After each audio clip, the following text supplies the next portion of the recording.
नमस्कार बंधुरा शुभ सकाल चले एसेছি রুমা কিচেন উইথ ফুড চ্যানেলে। আজকে দারুণ জমজমাটি রেসিপি নিয়ে আজকে বানাবো আলুর দম আর লুচি। প্রথমে আমি এখানে নিয়েছি ছোট ছোট আলু, এখানে নতুন আলু ছোট ছোট আমি এটা প্রেসার কুকারে সিদ্ধ করে নেব। এখানে ছোট ছোট আলু দম বানাতে আমি এখানে কি কি নিয়েছি আপনাদের দেখিয়ে দেবো। আমি এখানে নিয়েছি পেঁয়াজ, আদা আর রসুন। আমি এই কটা কিন্তু আলুর সঙ্গে একসঙ্গে সিদ্ধ করে নেব। আমি এখানে গোটা গোটা পেঁয়াজ রসুন আদা নিয়ে নিয়েছি। আমি এখানে বাটিতে বসিয়ে দিচ্ছি, প্রেসার কুকারের ভেতরে দিয়ে দিলাম, তাহলে একসঙ্গে মিশিয়ে যাবে না। এবার প্রেসার কুকারের ঢাকনাটা আমি বন্ধ করে দেবো। এখানে তেল খুব ভালো করে গরম করে নিয়েছি, লুচি ভেজে নিচ্ছি। এখানে তেল আমি খুব ভালো করে গরম করে নিয়েছি, দিয়ে দিচ্ছি একটা শুকনো লঙ্কা, অল্প একটু পাঁচ ফোড়ন। ফোড়নটা ভাজা ভাজা করে নেব। দিয়ে দিচ্ছি এখানে পেঁয়াজ। পেঁয়াজ আমি একটু ভালো করে ভাজা ভাজা করে নিয়েছি, দেখতেই পাচ্ছেন।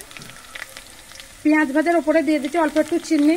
এখানে সেদ্ধ করা আলু দিয়ে দিচ্ছি। সব আলু কটা আমি একটু দিয়ে ভেজে নেব।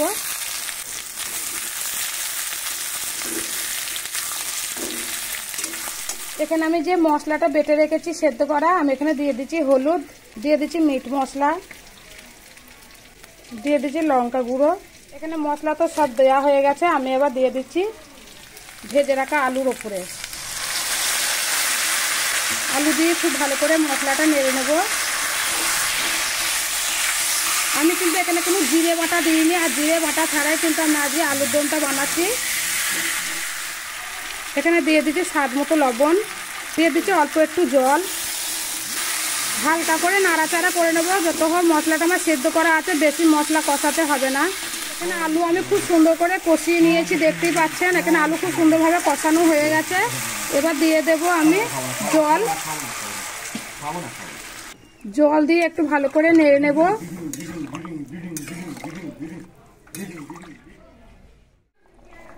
এখানে আলুর দম আমি খুব সুন্দর করে বানিয়েছি বন্ধুরা, দেখতেই পাচ্ছেন। আমি আলুর দম কিন্তু এবার আমি নামিয়ে নিচ্ছি। আমার কিন্তু ফুটতেই আছে, আমি কিন্তু গরম গরম বাটিতে নামিয়ে নিচ্ছি।